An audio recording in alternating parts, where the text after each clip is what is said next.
Pakistan in the 60s was one of the fastest growing economies in Asia.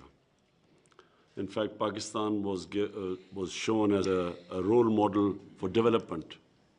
South Korea came to Pakistan to take our model. Malaysia learned from Pakistan.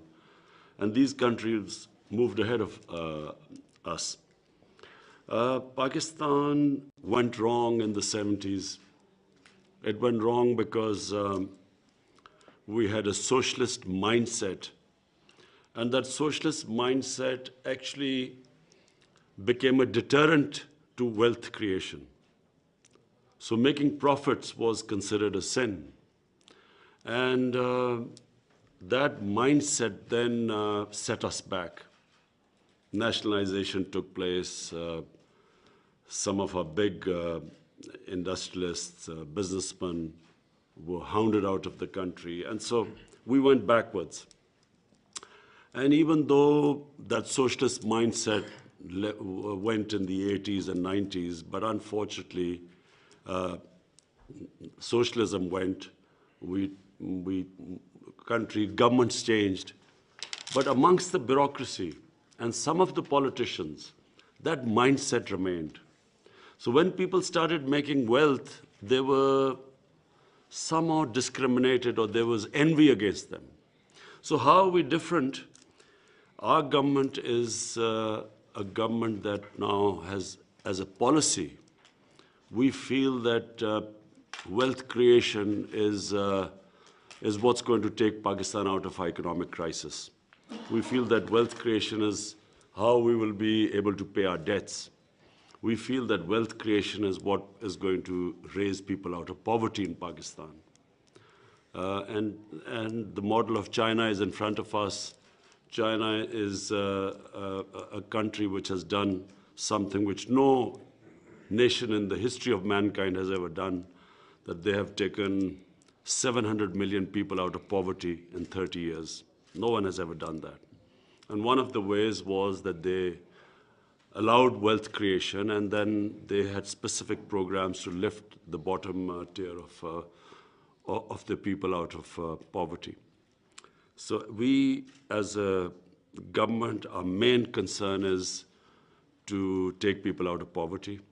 To take people out of poverty, we have to allow people to make money. The more money is made, the more wealth is created, the more we have ability to raise taxes, and through them we can then use that money on the bottom tier of our society. So we as a government are now making every effort to remove impediments in the way of investors and businesses.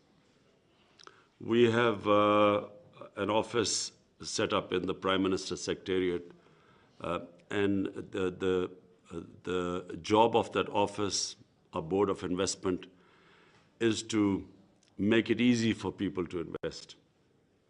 And so this process has started.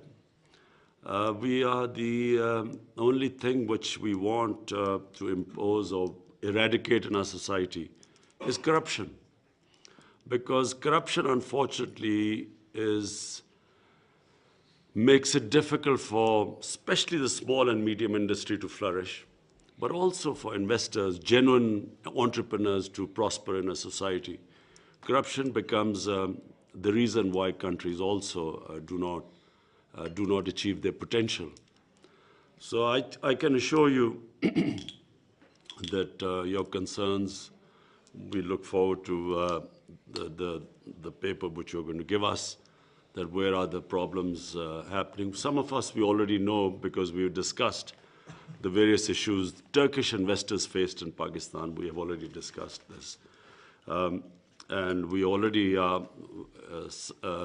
reason is erratic policy making, unpredictable policies, decisions changed midway through, and so no investor likes this unpredictability, and then you set out to invest something given a certain set of policies, and then midway through the policies are changed. We realize that that's what's been happening.